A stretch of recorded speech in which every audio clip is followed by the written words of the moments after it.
This conference will now be recorded. Good day बच्चों, कैसे हैं आप लोग। तो मैं उम्मीद करता हूँ आपने कोऑर्डिनेशन कंपाउंड्स फर्स्ट सेशन देख लिया होगा, क्योंकि फर्स्ट के बिना आगे इस चैप्टर में ही आप नहीं जा सकते हैं। तो एक बार क्विक रिव्यू करते हैं। हमने डिस्कस किया सेंट्रल मेटल एटम यानी कि लुईस एसिड, लिगेंड्स यानी कि Lewis bases, CMA and ligands have coordinate bond जिसमें lone pair go from ligands to central metal atom और ligands एक से ज्यादा हो सकते हैं। उसको उस रिश्ते को हम कॉम्प्लेक्स कहते हैं और हम इसको एक स्क्वायर ब्रैकेट के अंदर रखने वाले हैं। The complexes may be cationic, complexes may be anionic, complexes may be neutral। याद रखना कि इनके बीच में आपस में डेटिव बॉन्ड है, क्योंकि कोवलेंट बॉन्ड डेटिव बॉन्ड है और वो किसी सॉल्यूशन में जाके टूटेगा नहीं। ये एक इंडिपेंडेंट एग्जिस्टेंस रखेंगे। तो पहले वाले में आप अगर निकल का या अमोनिया का टेस्ट करना चाहेंगे नहीं होगा। हाँ, क्लोराइड का टेस्ट हो जाएगा क्योंकि वो कोऑर्डिनेशन अफेयर से बाहर है। हमने आपको टाइप्स ऑफ लिगेंड्स याद करने के लिए कहे थे। ये बहुत ज़्यादा इम्पॉर्टेंट है मेरे बच्चों। मुझे उम्मीद है आपने अपार्ट फ्रॉम होमवर्क अपने कॉपी में तो लिखा होगा, आपने एक पेज के ऊपर लिख के इसको रख लिया होगा। उसका फ़ायदा ये होगा कि अगर लेक्चर के दौरान आप भूल जाते हैं तो आपको चाहिए कि आप उसका नाम देखें। इस प्रकार से हम काम करेंगे। आईयूपैक हमारा काम आसान करता है। इन दोनों का फॉर्मूला सेम है। इनको एम्बीडेंटेट लिगेंड बोला गया। कहता है इनका नाम एक करो, SCN हो या NCS हो, इनका नाम एक करो। राइट।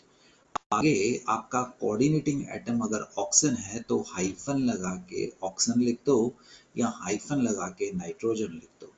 इसी प्रकार से थायोसाइनेटो S और थायोसाइनेटो N आपको करवाया गया। हमने आपको पॉलीडेंटेट लिस्ट बनाने के लिए कहा, क्योंकि इनके बगैर ना तो ऑक्सीडेशन स्टेट निकलेगी, ना नॉमेनक्लेचर में जा पाओगे, ना हाइब्रिडाइजेशन में जा पाओगे।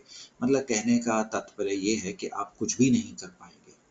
घबराने की बात नहीं है, हर किसी को याद होता है, आपने बस यूज करके याद करना है।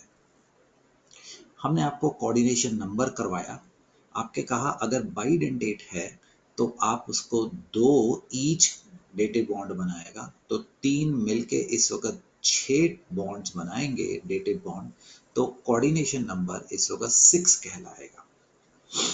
ऐसे ही 2 इंटू 2 4 और 2 इंटू 1 डिपेंडिंग अपॉन बाइडेंटेट और यूनिडेंटेट आपको करवाया। किलेटिंग लिगेंड को एक स्पेशल इंपॉर्टेंस दी जाती है, क्योंकि जब किलेटिंग लिगेंड आता है वो बहुत मजबूत बॉन्ड बनाता है, तो हम इनका एक नाम अलग कर देते हैं। इनके बारे में क्या खास बात है, ये बहुत ज्यादा स्टेबल पाए गए हैं। किलेटिंग लिगेंड स्टेबल होते हैं, इनको किलेटिंग इफेक्ट कहता है। और आप ऑब्जर्व करेंगे 5 और 6 मेंबर रिंग काफी स्टेबल पाई गई है, इंक्लूडिंग CMA। इससे कम और ज्यादा अनस्टेबल हुए हैं।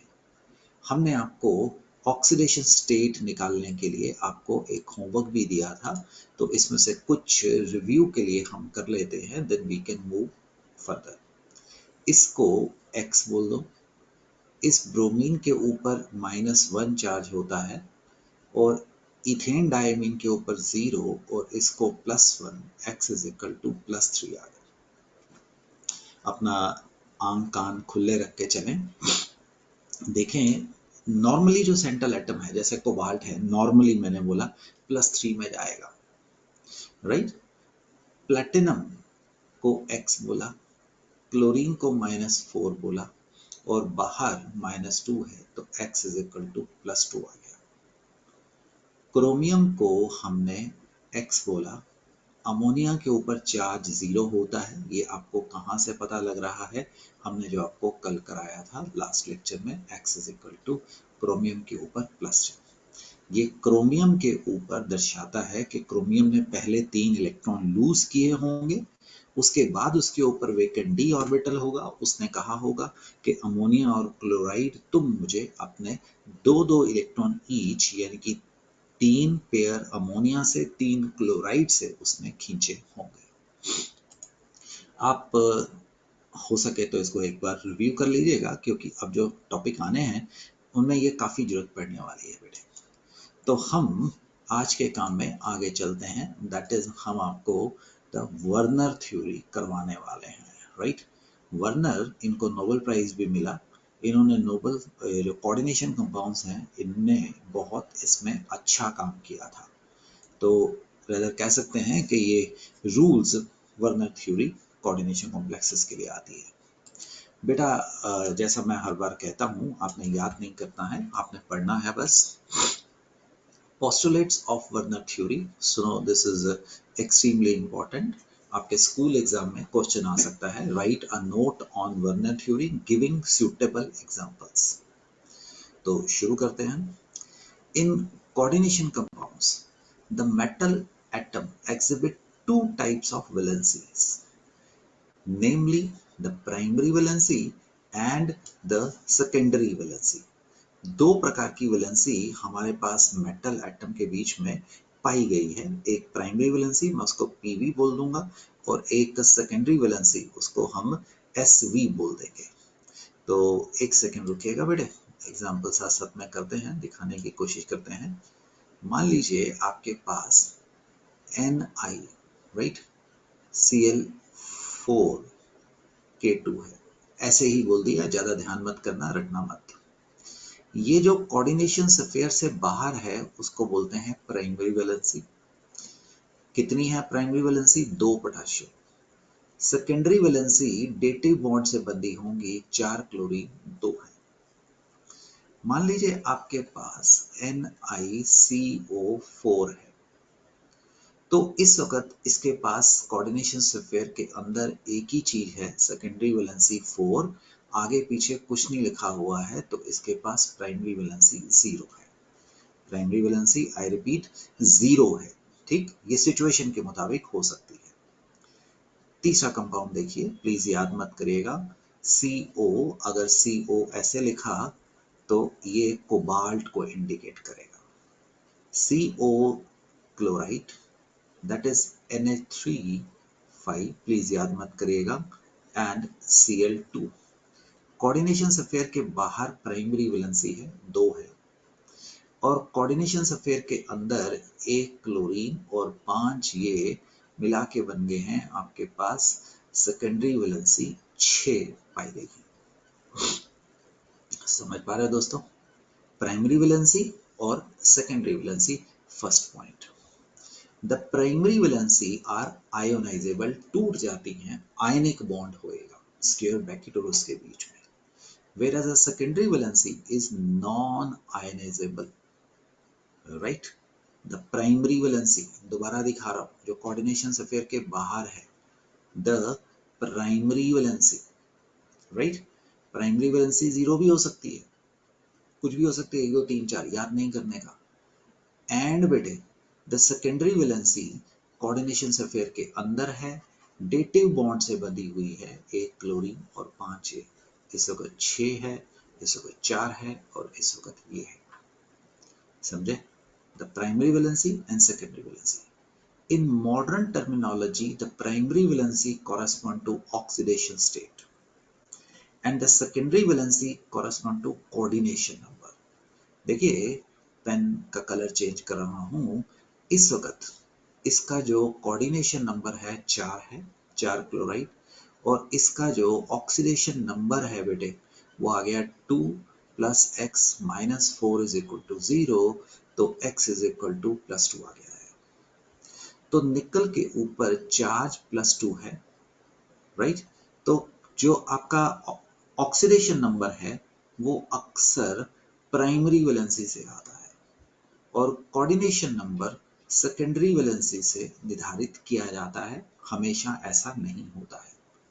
इस वक्त निकल के ऊपर 0 है, तो प्राइमरी वैलेंसी इस वक्त ऑक्सीडेशन नंबर बता रही है, और सेकेंडरी वैलेंसी इस वक्त कोऑर्डिनेशन नंबर बता रही है। द ऑक्सीडेशन स्टेट, कोबाल्ट के ऊपर, x -1 + 0 and this -2 is equal to this, x is equal to +3। Oxidation number +3 है, बट प्राइमरी वैलेंसी 2 है, oxidation number is 3, but secondary valency coordination number 6 है। तो मेरा मतलब मैंने आपको क्या सिखाया? मैंने आपको ये सिखाया कि जो सेकेंडरी वैलेंसी है that always represent the coordination number, but primary valency मैंने ऐड कर दिया है मोस्टली, मोस्टली कहा, not always, represent the oxidation number कह दो, ऑक्सीडेशन स्टेट कह दो। मैंने यहाँ पे वो जो लिखा हुआ है जो वर्नर साहब ने कहा था उसमें और इसमें आपको फर्क दिखाया है। सेकेंडरी वैलेंसी हमेशा कोऑर्डिनेशन नंबर, जबकि प्राइमरी वैलेंसी अक्सर मैंने वर्ड ये कह दिया है। तो बेटे यहाँ पे मैं पीटीओ लिख देता हूँ, तो आप अगले पेज पे जाके इसको देख सकते हैं। ठीक, सेकंड पॉइंट पे आ गया हूँ। Every metal atom has a fixed number of secondary valencies, that is coordination number। दरअसल होता क्या है कि हर मेटल के ऊपर, हर मेटल एटम के ऊपर फिक्स्ड d ऑर्बिटल है। आप लोगों को तो पता है हर मेटल के अंदर ऑर्बिटल तो इलेक्ट्रॉन और प्रोटॉन्स के ऊपर डिपेंडेंट होगा। तो जिस हिसाब से एम्प्टी ऑर्बिटल्स होंगे उसी हिसाब से हमारे पास उसकी सेकेंडरी वैलेंसी होने वाली है। क्या आप ये समझ पा रहे हैं बेटे? Right, so that is the idea हम आपको यहाँ पे बताने की कोशिश कर रहे हैं। The metal atom tends to satisfy both his primary as well as secondary valency. हर मेटल की फिक्स्ड है प्राइमरी और सेकेंडरी वैलेंसी, ये आपको ध्यान में रखना है, याद नहीं करने का है। Primary valencies are satisfied by negative ions, where secondary valences are satisfied by either negative ions or neutral molecules। ये भी हमेशा डिबेटेबल सा रह जाता है, हमेशा नहीं होता है। आप देखिए यहाँ पे प्राइमरी वैलेंसी पॉजिटिव है, यहाँ पे प्राइमरी वैलेंसी आपके पास नेगेटिव है। तो बेटे प्राइमरी वैलेंसी पॉजिटिव और नेगेटिव दोनों हो सकती हैं। जो सेकेंडरी वैलेंसी है वो नेगेटिव भी हो सकती है, न्यूट्रल भी हो सकती है, इवन पॉजिटिव भी हो सकती है। ठीक है, वर्नर सर ने ये कहा था तो हम ये कर रहे हैं, बट हम आगे बढ़ चुके हैं।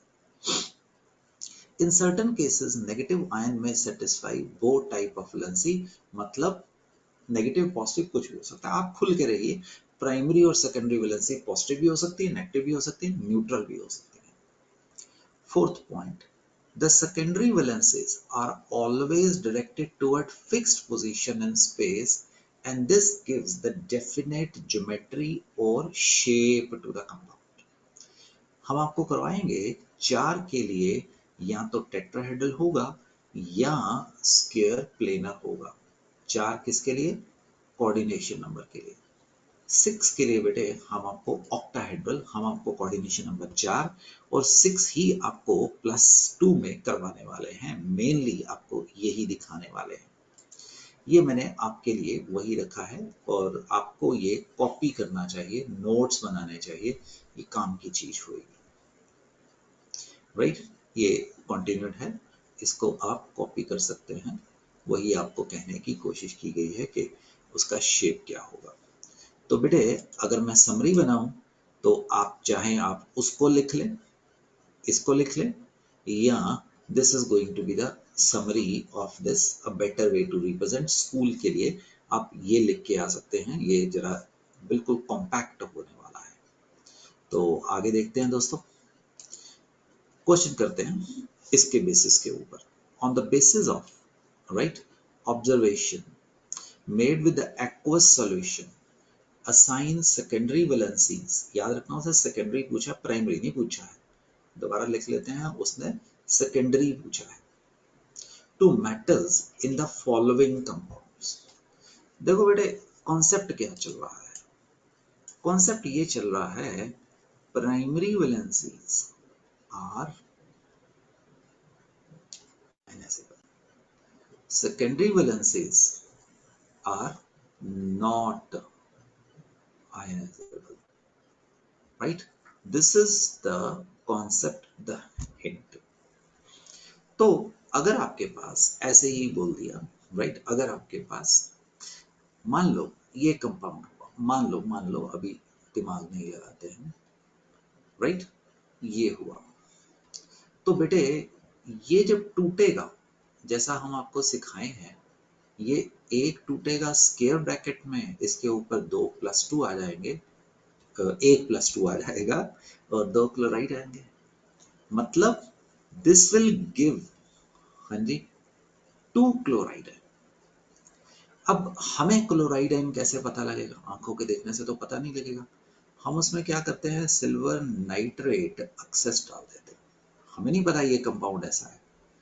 तो सिल्वर नाइट्रेट, ये जो क्लोराइड आयन आएंगे उससे मिलके कितने मोल AgCl का बनाएगा, राइट, उससे हमें अंदाजा होगा कि यहाँ पे 2 क्लोराइड आयन थे। देखो ना, अगर 2 AgCl आए, AgCl का क्लोराइड कहाँ से आएगा? इधर से आएगा, इसका मतलब इसके अंदर कितने क्लोराइड होंगे? इसका मतलब इसकी सेकेंडरी वैलेंसी 4 होगी और प्राइमरी वैलेंसी 2 होगी। चलिए जी क्वेश्चन देखते हैं, राइट, क्वेश्चन देखते हैं। मैंने इसकी कॉपी की ली है ताकि आपके लिए ये बचा रहे, ठीक, एक एक पेज पे बेटे एक एक करेंगे। तो कहता है जब मैं इसको देख रहा हूं तो मोल्स ऑफ AgCl डालने से, AgNO3 डालने से 2 मोल ये बने, इसका मतलब बेटे उल्टा चलो, AgNO3 एक्सेस लिया, मतलब इसका फर्क नहीं पड़ता है, तो उसको वो कह रहा है 2 AgCl आए, इसका मतलब यहाँ पे जो कुछ भी होगा उसमें 2 क्लोराइड आयन बाहर होंगे, राइट। अब इस फॉर्मूले के मुताबिक आपके पास बचा कितना है, 2 क्लोरीन तो बाहर ले गया हूं, तो अंदर कितने हैं, 4 अमोनिया है, तो इसका मतलब इसकी सेकेंडरी वैलेंसी कितनी है, 4, वो आपका आंसर आ गया है। मैंने फर्स्ट किया है, रटना मत, समझो। सेकंड देखते हैं। अब सेकंड में बेटे वैसे ही उल्टा चलो, आपके पास AgNO3 एक्सेस था, 2 AgCl आए हैं, इसका मतलब यहाँ पे भी 2 क्लोराइड बाहर थे। अब इस फॉर्मूले में 2 क्लोराइड गए तो निकल के ऊपर H2O6 अंदर बचे हैं और सेकेंडरी वैलेंसी कितनी हो गई है बेटे, 6 हो गई है। अब यहाँ पे लिख सकते हैं, यहाँ पे क्या बचेगा, निकल H2O6 एंड 2 पॉजिटिव। पिछले वाले में भी लिख देते हैं, वो मैं लिखना भूल गया था, palladium Na3 4 and 2 positive, right. एक सेकेंड, थर्ड देखते हैं बेटे, ये वाला 0 AgCl आया, मतलब नो AgCl, इसका मतलब यहाँ पे बाहर कुछ भी क्लोराइड नहीं था, तो Pt, right, Cl4 and HCl2 लिख सकते हैं। तो इस वक्त सेकेंडरी वैलेंसी आपकी 4 क्लोरीन और 2 HCl कितनी हो गई है, 6 हो गई है। हम फोर्थ देखते हैं बेटे, वर्नर थ्योरी इसी प्रकार से आपकी मदद कर रही है। अब इस वक्त कितना AgCl आया है, 1। मैं थोड़ा सा ढंग चेंज कर रहा हूं क्योंकि हर बार थ्योरी के एंगल से नहीं सिखाना, आपको ऑब्जेक्टिव एंगल से भी सिखाना है। तो इसका मतलब इसमें बाहर 1 क्लोरीन था, 3 थे, 1 गया, और अमोनिया आपके पास चारों के चारों अंदर बैठे हैं और कोबाल्ट है। सेकेंडरी वैलेंसी कितनी है बताओ, 6। लास्ट फिफ्थ में जा रहा हूं,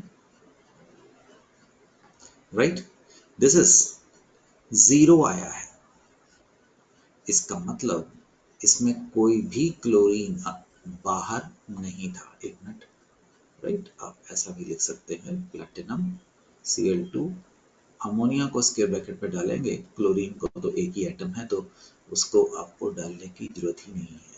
तो इसमें सेकेंडरी वैलेंसी कितनी है बेटे? 4। दैट इज द आइडिया बेटे, जो हमने आपको यहाँ पे सिखाने की कोशिश की है। समझे? तो बच्चों, मैंने आंसर भी दिया है, बट आई विश कि तुम ये क्वेश्चन अपने आप दोबारा करो। ठीक है? ये वाला क्वेश्चन आप एक बार दोबारा करेंगे तो रिपीट करेंगे। सच में काम की चीज है, बेसिक से चीज है, और चैप्टर एक एक थोड़ा थोड़ा करके चलते जाओ तो आप better better better better better होते चले जाओगे। Let's move further. I am giving this question as a homework to you. मैंने सारी एनसीईआरटी के क्वेश्चंस यहाँ पे डाल दिए हैं, इंटेक्स भी, पीछे वाले भी।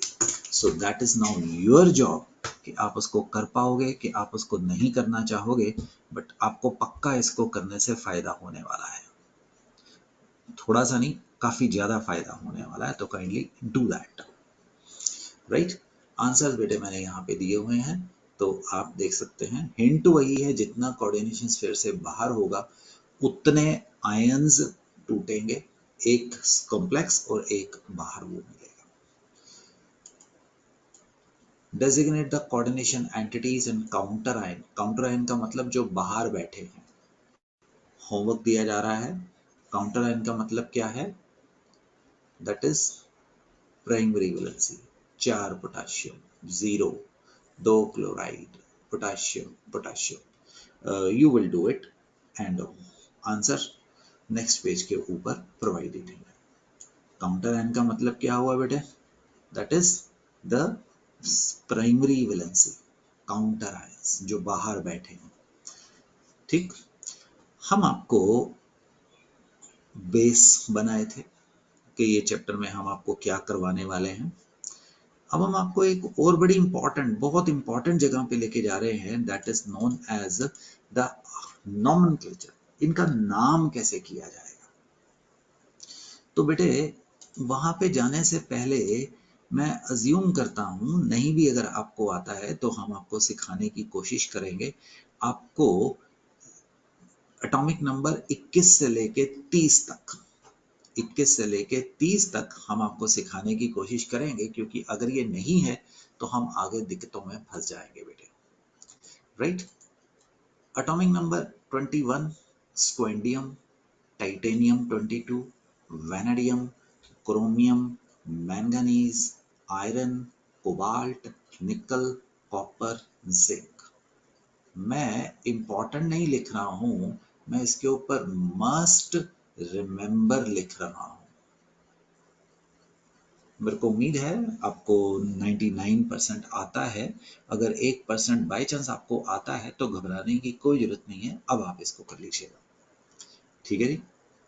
तो आपको गुरु मंत्र हम देते रहेंगे। गुरु मंत्र याद करवाने का एक तरीका होता है, तो याद कराने का तरीका ये मेरे और आपके बीच में जीएम, सम, टेलीविजन, चीफ मिनिस्टर, फी कोनी, इकट्ठे वर्ड हैं, क्यूज। ये मेरे पंजाब यूनिवर्सिटी में प्रोफेसर थे, राइट? डॉक्टर वसीम, बहुत भयंकर प्रोफेसर और साइंटिस्ट थे। सो आई स्टिल रिमेंबर सर, क्या टीचर है वो। तो अब रिटायर हो गए हैं, बड़े भयंकर एंड सच में thorough gentleman. So this is a tribute to doctor K Waseem. सो उन्होंने हमें यूनिवर्सिटी में करवाया था, हमें याद करने का तरीका उन्होंने वहां पे बताया था, तो जो मैं हमेशा आप लोगों को पास करता हूँ। और भी उनके गुरु काफी आपको उनके नाम से गुरु मंत्र आपको सही जगह पे करवाता रहूंगा। तो बेटे ये निमोनिक का क्या मतलब हुआ? निमोनिक का मतलब ये हुआ कि, एक मिनट दीजिएगा प्लीज, सम से बना स्क्वेंडियम, टी से बना टाइटेनियम, वी से बना क्रोमियम, सी से बना वी से बना वेनेडियम, एम से बना मैंगनीज, फी कोनी आयरन, कोबाल्ट, निकर, copper, zinc. This is must do है। आपको जरूरत पड़ेगी भाई, निकल का एटॉमिक नंबर कितना है? 28। वेनेडियम का नंबर कितना है? 23। मतलब उसके पास प्रोटॉन कितने हैं, एटम में उसके पास इलेक्ट्रॉन कितने हैं। इसके बगैर बेटे चैप्टर ही नहीं चलना, कुछ भी नहीं चल रहा, यकीन करो कुछ भी नहीं चल रहा है, आप एक बॉटल नेक में बैठे हुए हैं। सो must must must do it. तो आप इसको याद करिए, इसको लिखिए, जहां पे हमने आपको लिगेंड लगाए हैं वहां पे ही आप इसको लिखिए। इस चैप्टर में मैंने आपको बड़ी गुरु मंत्र देने हैं, तो वो पेज अपने पास रखिए, वो पेज आपका बढ़ता रहेगा, आगे बनता रहेगा, तो उसको आप लिखते रहिए, काम आएगा। राइट बेटे, this is extremely important, extremely important. मैं बोल रहा हूं इसके बगैर चैप्टर ही नहीं चलना है। हम आपको एक चीज सिखाने जा रहे हैं, इफेक्टिव एटॉमिक नंबर। प्यारे से बच्चों, this is not in your CBSE syllabus. तो आप पूछ सकते हैं कि गुरुजी आप ये क्यों करवा रहे हो फिर हमें। तो बेटे, एक तो हमारे देश में एक फैशन सा बन चुका है, कोचिंग सेंटर फालतू की चीज करवा के अपने आप को बताते हैं कि हमने आपको ज्यादा करवाया है। और दूसरा, कभी कभार, वैसे इसमें आपके ना तो ये नीट के सिलेबस में है, ना जेई के सिलेबस में है, ना आपकी सीबीएसई बात करती है, ऐसे ही इंटरेस्ट बनाने के लिए कर जाता हूँ। तो जब मैं आपको ये बता देता हूँ तो आप यहाँ पे रिलैक्स हो जाइए कि ये आप एक्स्ट्रा मलाई खा रहे हैं। समझ आ गया तो बहुत बढ़िया, नहीं समझ आ गया तो कोई प्रॉब्लम नहीं। और जब आप ऐसी भावना से पढ़ते हैं कि पढ़ने की भावना से पढ़ते हैं तो आपको पक्का ही समझ आता है। चलिए अभी टेस्ट कर लेते हैं। Effective atomic number, it represents the total number of electrons left around the nucleus of a metal atom, right, after forming bonds। पहले वो इलेक्ट्रॉन लूज करेगा, ऑक्सीडेशन नंबर, फिर वो हर लिगेंड से दो दो इलेक्ट्रॉन लेगा। तो बच्चों, इसको जरा कॉपी कर लो अपने पेज के ऊपर, प्लीज इसको आप कॉपी कर लीजिए। राइट, कॉपी कर लिया। Effective atomic number is Z, that is atomic number of CMn, minus oxidation state या ऑक्सीडेशन नंबर कह दो, एक ही बात है, प्लस 2 इंटू कोऑर्डिनेशन नंबर। 2 क्यों? एक कोऑर्डिनेशन नंबर आपके पास 2 इलेक्ट्रॉन लेके आएगा, तो वहां से हमने ये काम किया है। याद नहीं करना बच्चों, जैसे हम करते हैं, एक एक एग्जाम्पल देखते हैं।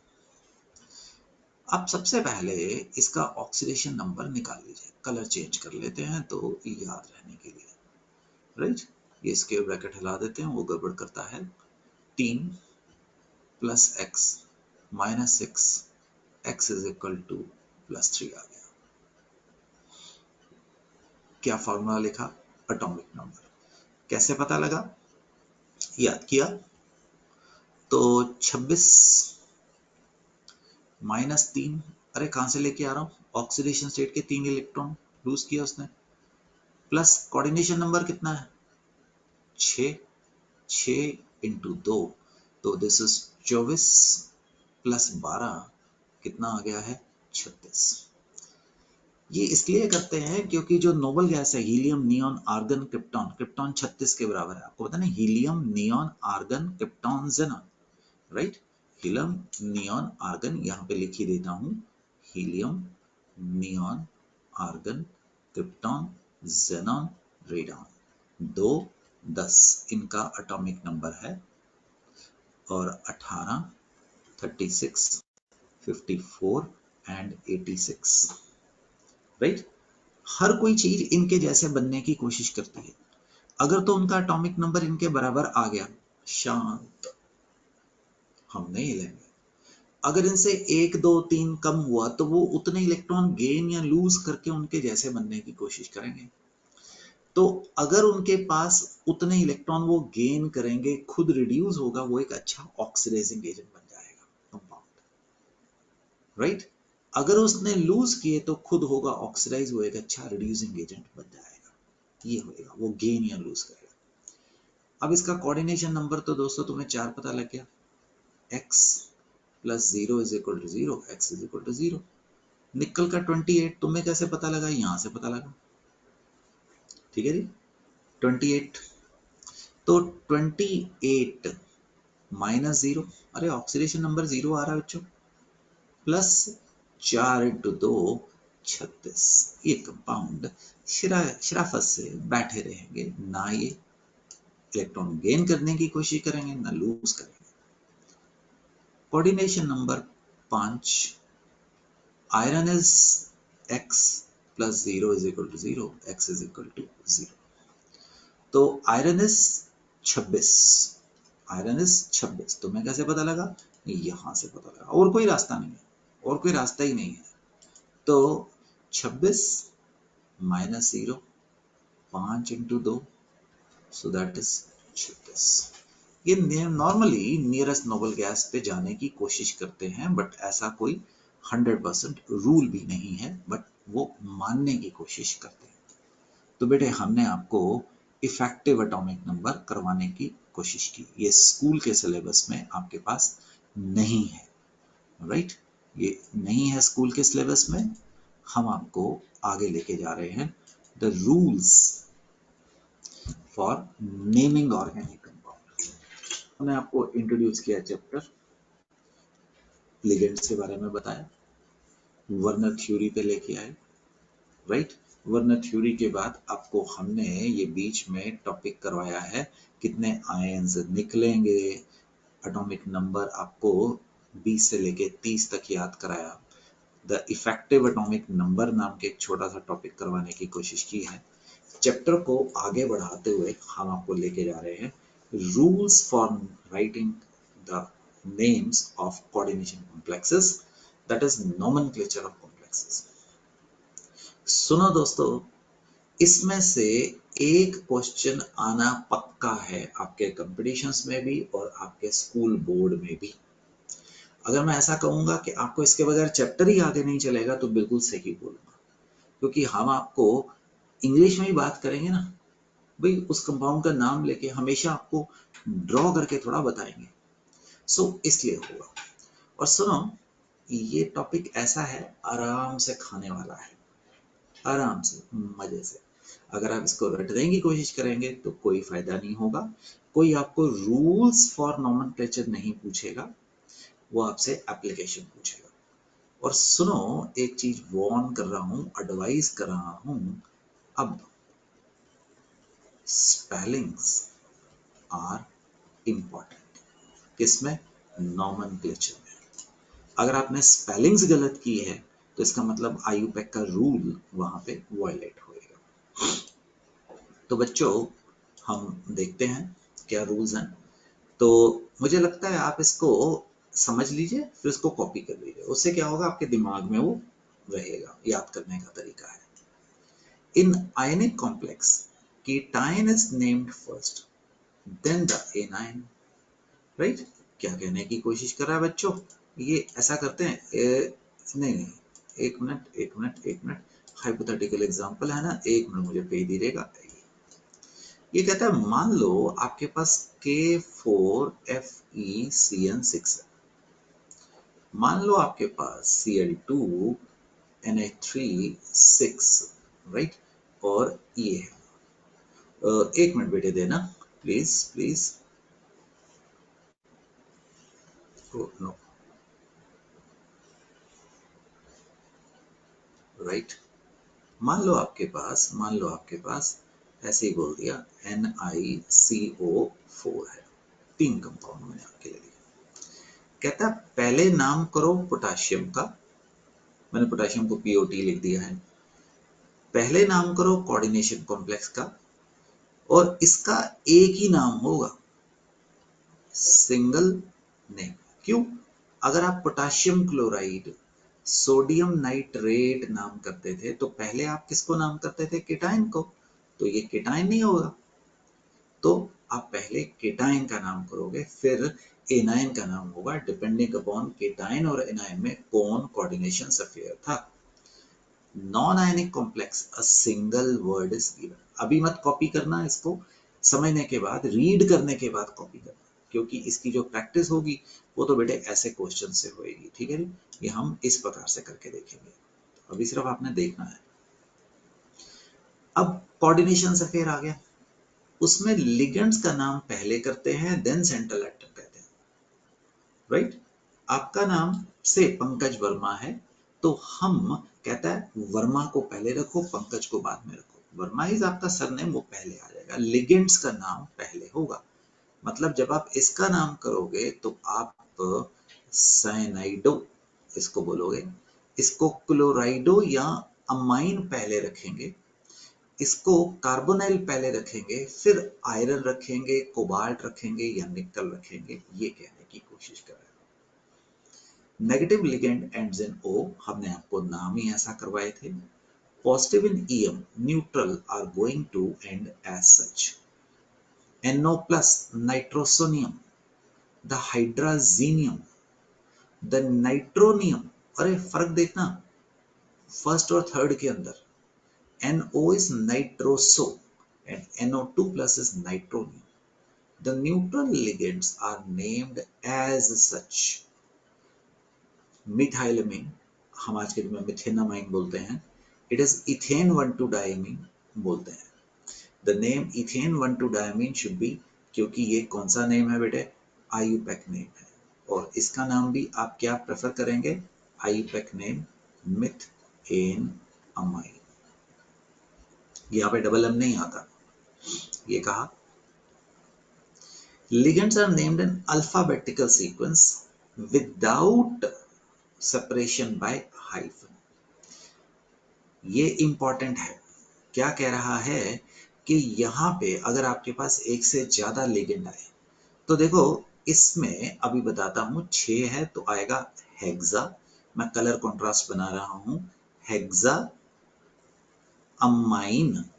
हेक्सा और अमाइन के बीच में प्लीज मुझे माफ करना, बेशर्मी से स्पेस नहीं देनी है, क्योंकि जब हमें इंग्लिश बचपन से पढ़ाया जाता है तो हम उसके बीच में स्पेस देते हैं। तो यहाँ पे आपने इंग्लिश जो सिखाई थी टीचर ने, उनको नमस्ते कहना है कि मैडम ये हमें इंग्लिश की, हमें आईयूपैक के मुताबिक लिखना है। और अमाइन का ए और क्लोराइडो डाई, वो बताता हूं क्यों आएगा क्लोराइडो, उसको चिपका के लिखना है। Mind it, there is going to be no pause. This is important है, राइट, इंपॉर्टेंट, वेरी इंपॉर्टेंट। आपका दिल करेगा पॉज देना, पॉज नहीं देना, बताऊंगा कहां दूंगा।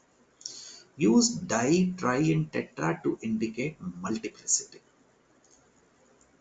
When the name of the ligand includes, जैसे ऑर्गेनिक केमिस्ट्री में होता था di tri tetra, then use bis tris tetra kiss for 2 3 4. For example, ethane diethylamine, ethane, right, ethane 1,2-diamine आएगा ना, उसके नाम के अंदर डाइअमीन आएगा ना, तो उसकी मल्टीप्लिसिटी के लिए आपने बिस ट्रिस वर्ड यूज करना है। ये हम आपको सिखाने की कोशिश कर रहे हैं।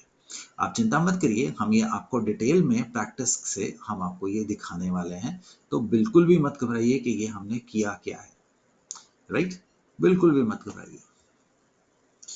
When the name of the complex ligand is written in bracket, the name of the complex ligand, थोड़ा सा समझ लीजिए, अगर आपके पास इथेन 2-diamine आएगा, आप उसको गोल ब्रैकेट के अंदर रखने वाले हैं बेटे।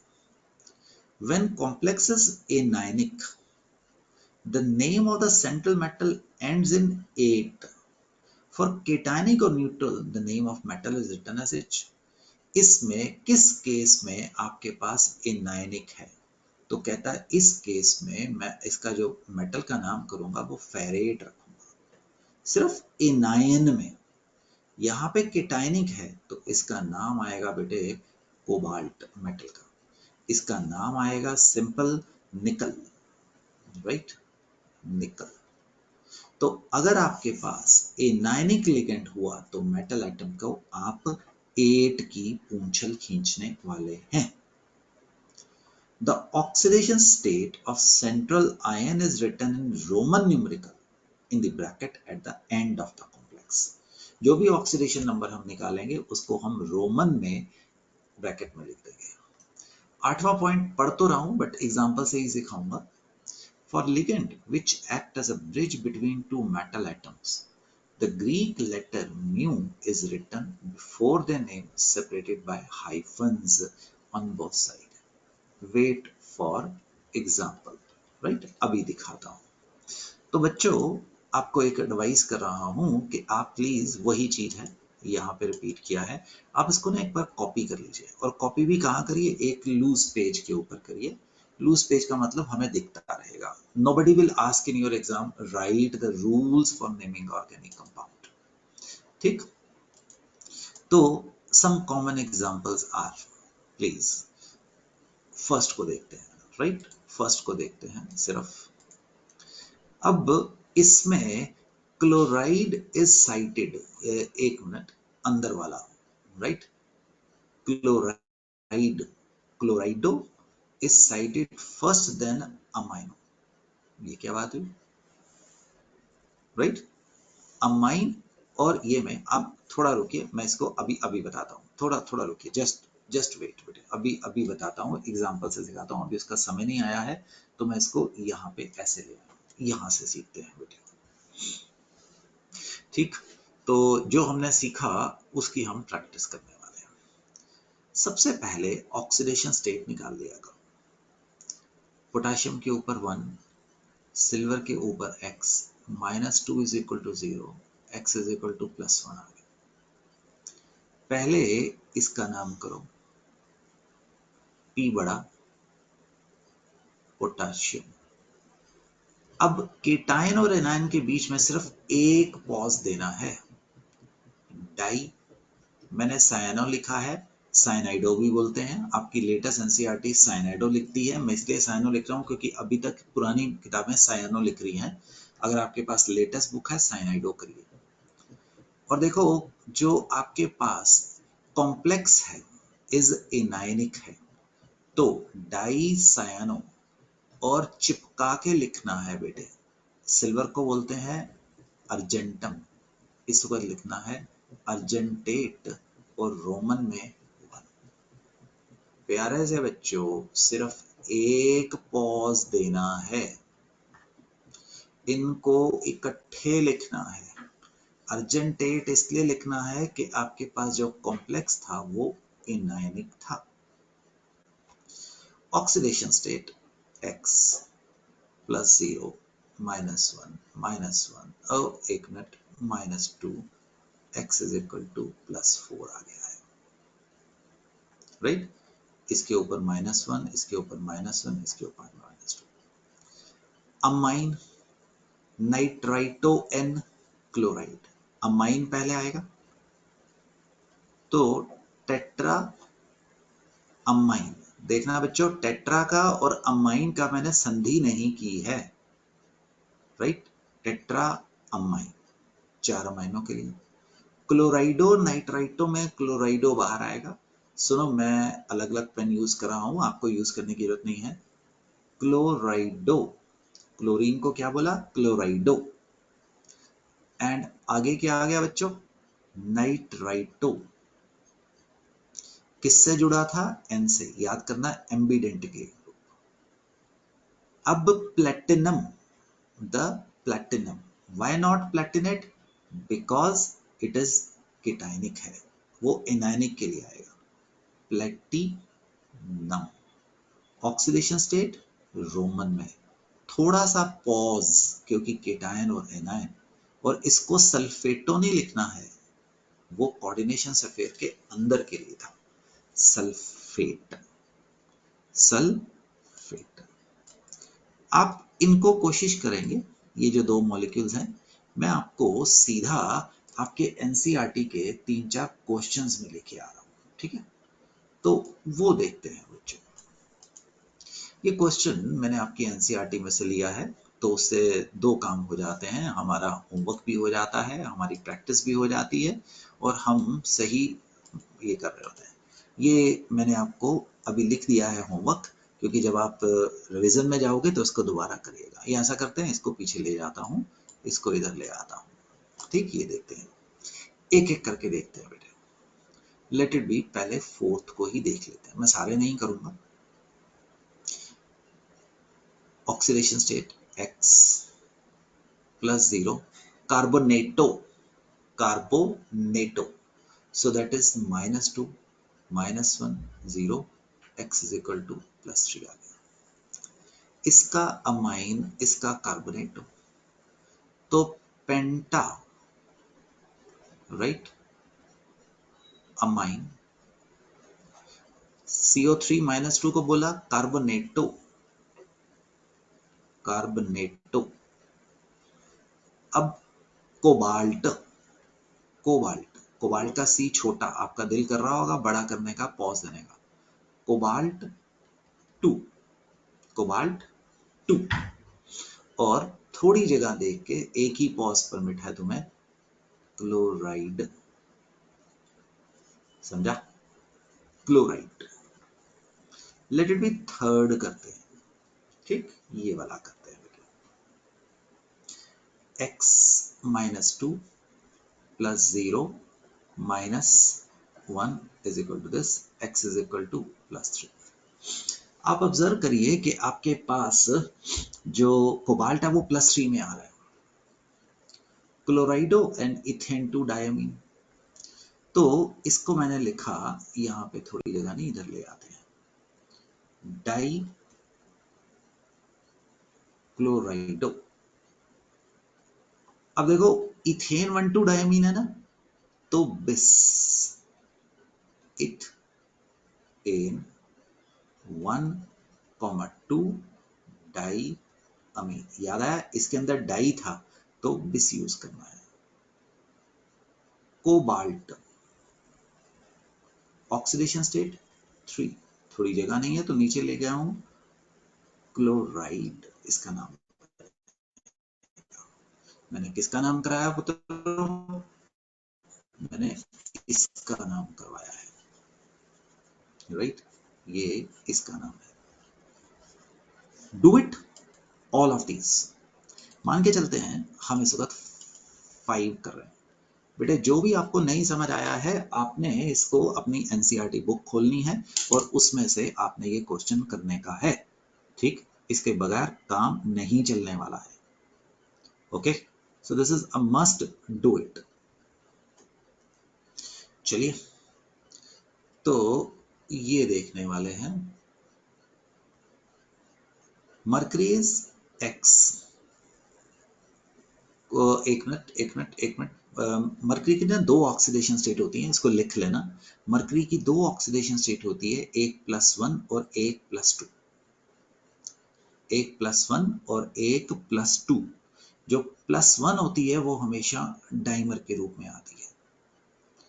तो अभी मैंने क्या जुगात लगाया है कि मुझे कोबाल्ट के लिए यहाँ पे पता है कि नॉर्मली +3 में रहता है, तो मैंने मर्करी को एक में रुकेगा 1, कोबाल्ट को x, इसको -4 is equal to 0, x is equal to कितना आ गया है, +3 आ गया। तो बेटे इसका नाम बनेगा मर्करी, अच्छा होगा लिख दो 1, थायो साइनेटो S। एक सेकेंड बेटे, गलती होगी, टेट्रा वर्ड लगाना भूल गया था, तो वो मैं अभी लिखने वाला हूं, राइट। कितनी बार आया? 4 बार आया, टेट्रा थायोसाइनेटो S। और क्योंकि वो आपके पास इनायनिक है, कोबाल्ट 8 और कितना 3, राइट, कोबाल्ट 8 3। S के आगे पीछे हाइफन लिखने के लिए बोला गया था। Fourth, the second 3x - 6, chromium is in +3 oxidation state. Potassium, right, trioxylato, chromate 3। देखो थर्ड और सेकंड एंड फोर्थ में we have anionic complex, therefore we used, right, 8 use किया है मेटल के नाम के पीछे। That is what he wants to tell you, chromate, cobaltate, जो रह गया वो आपका होमवर्क के रूप में आने वाला है बेटे, और आपको पता है कि इसका आंसर तो दिया गया हुआ है सारे। तो बच्चों must do it all of these, इसके बगैर बात ही नहीं बननी है। तो अगर आप नहीं करने वाले हैं तो आप कहीं ना कहीं पे डेफिनेटली आप ट्रबल में जाने वाले हैं। तो all of the name, even single name आपको करना होगा। अब एक काम करते हैं, तैयार हो जाओ, मेरी स्पीड के साथ कॉप अप करने की कोशिश करो। गलत भी हो गया नो प्रॉब्लम, राइट? आपको स्पीड तक आना है। चलिए एट रैंडम करेंगे। ई पार्ट देख लो, मैंने मन में इसकी ऑक्सीडेशन स्टेट निकाल ली है। ई पार्ट कर रहा हूं, 2 -x -4, तो x इज इक्वल टू +2 आ गया। अब मैं इसका नाम कर रहा हूं पोटाशियम डाइक्लोराइडो पैलाडेट 2, पैलाडेट 2, इसका नाम कर रहा हूं F का। ऑक्सीडेशन स्टेट निकाल रहा हूं x 0 -1 -1, x is equal to 2। अब इसका नाम कर रहा हूं, चलो लिख रहा हूं इसका नाम डाई अमाइन।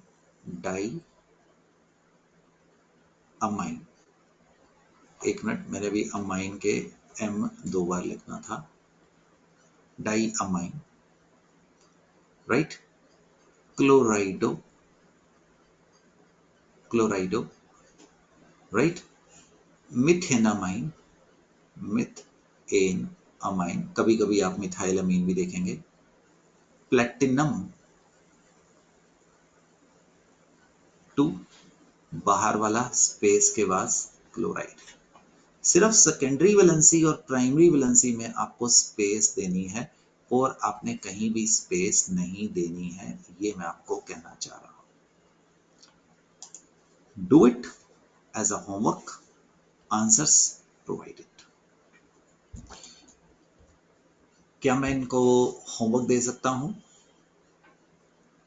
आई रिपीट, आपको इनके बगैर आगे नहीं जाना है, इसके बगैर बात ही नहीं बनेगी। So every single question has to be answered, has to be written, every single question. Now let us write the formulas for coordination compound from IUPAC name. English में नाम आ गया, उल्टा चल रहा है, देखते हैं कैसे करते हैं। याद नहीं करें बेटे, स्ट्रिक्टली नो, ठीक है जी? देखते हैं कैसे करते हैं। तो एक सेकंड, ये ना आपको 4-5 केसेस के बाद ही समझ आएगा।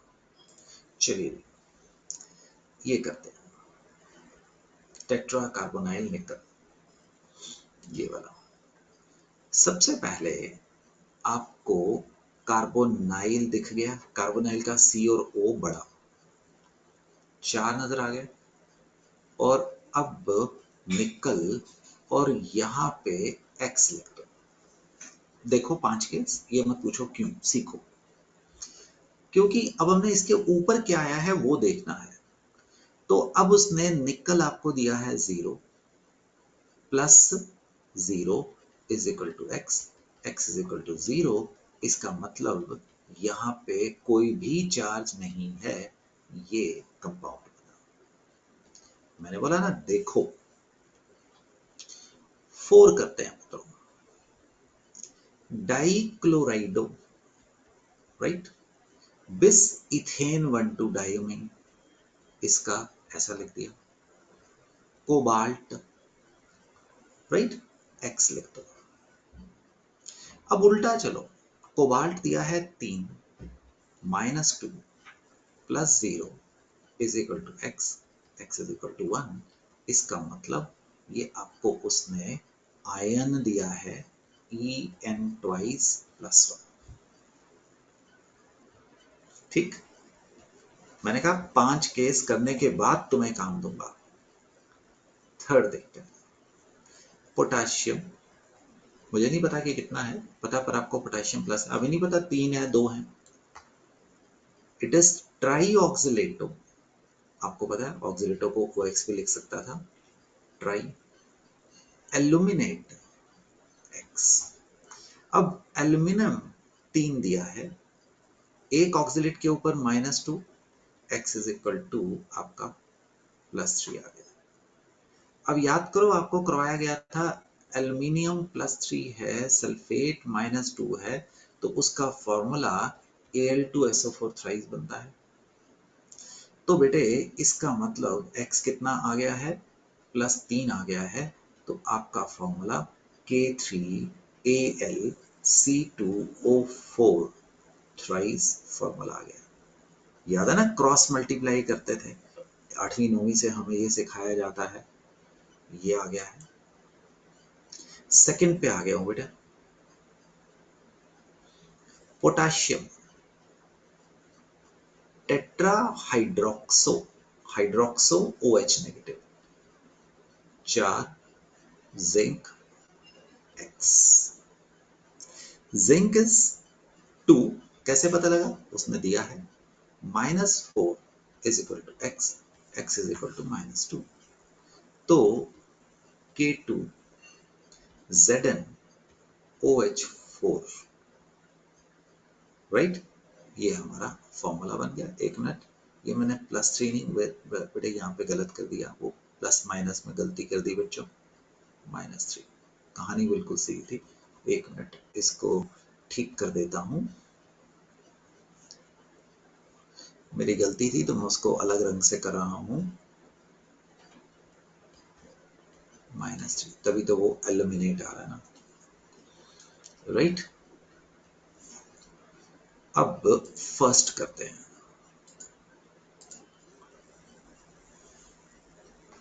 टेट्रा अमाइन, पहले लिगेंड का नाम आएगा, एक्वा, ठीक है जी, क्लोराइडो, कोबाल्ट और क्लोराइड। तो कोबाल्ट इज 3 +0 +0, यहाँ पे x लिखा है, -1, right, is equal to x, sorry अब x आएगा ना मेरे पास, तो x इज इक्वल टू कितना आ गया, 2। दैट मीन्स ये आपके पास आ गया है कोबाल्ट, पता है ना ये क्रॉस मल्टीप्लाई होगा, तो this is Na3 4, this is water, this is chloride and this is Cl2, answer आ गया है।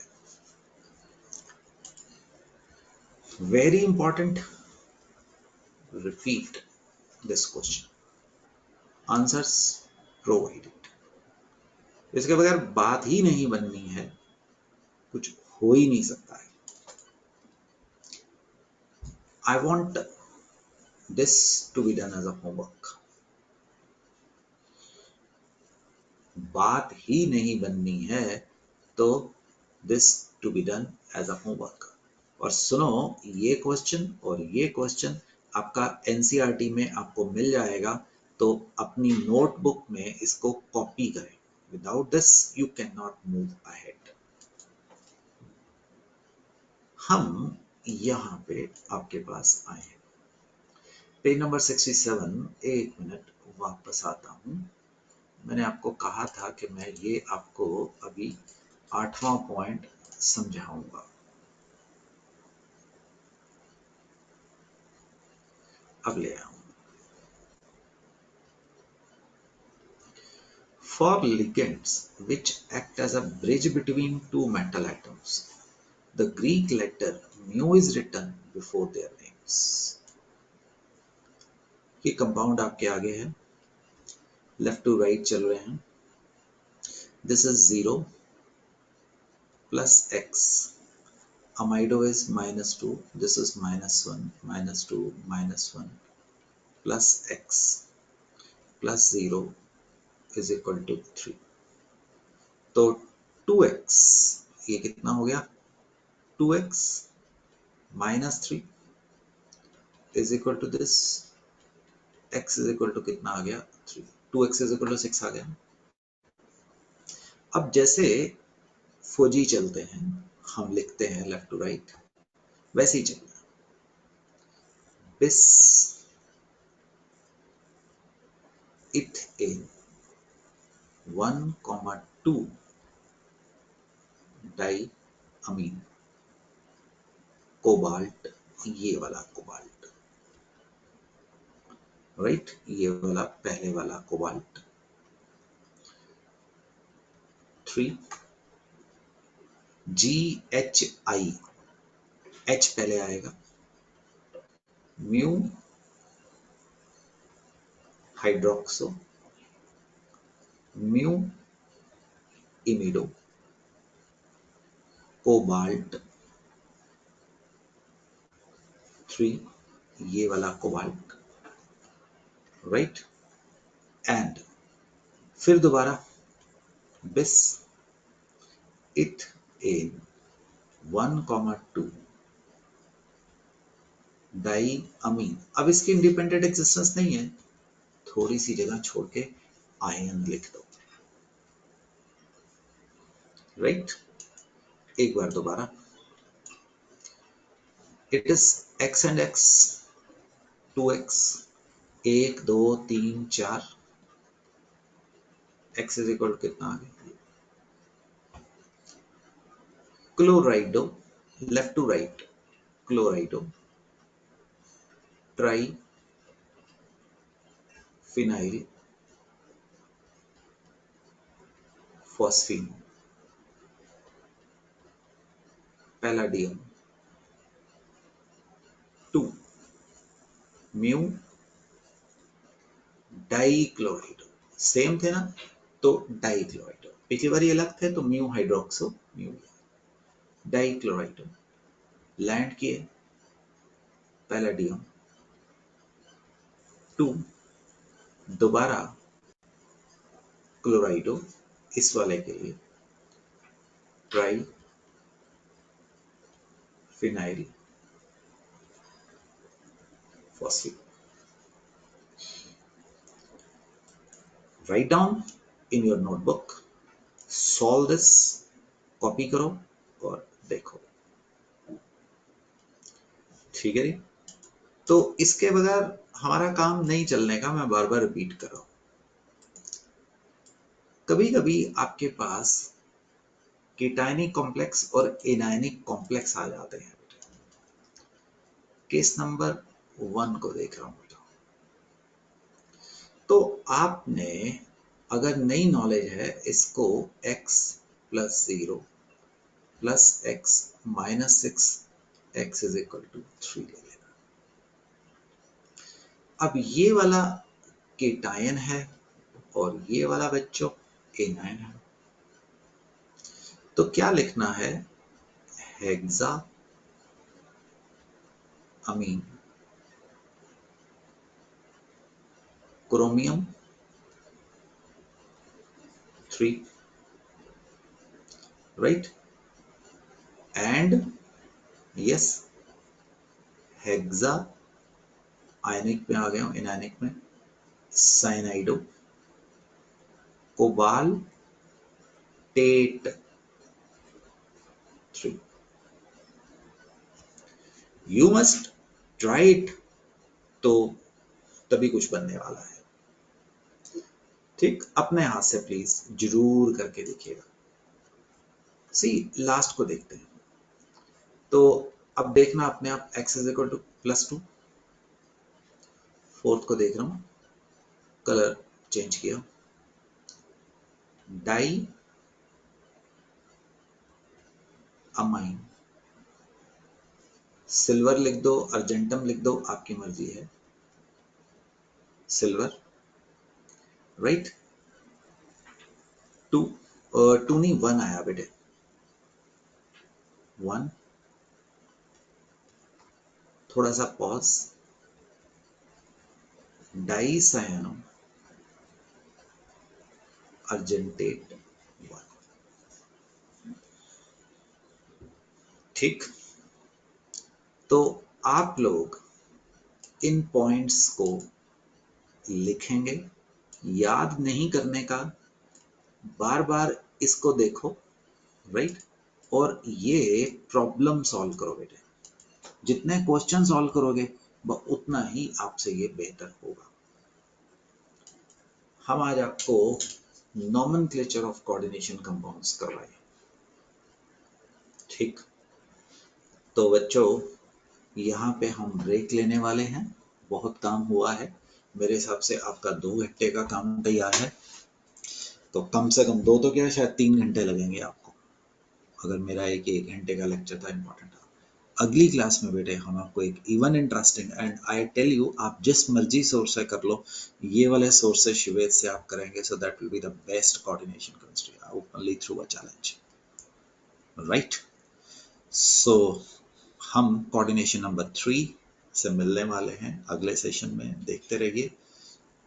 और शुरू करेंगे valence bond theory. This will be an interesting topic, rewarding topic, and you are going to be the best in whole अपने school के अंदर, I promise.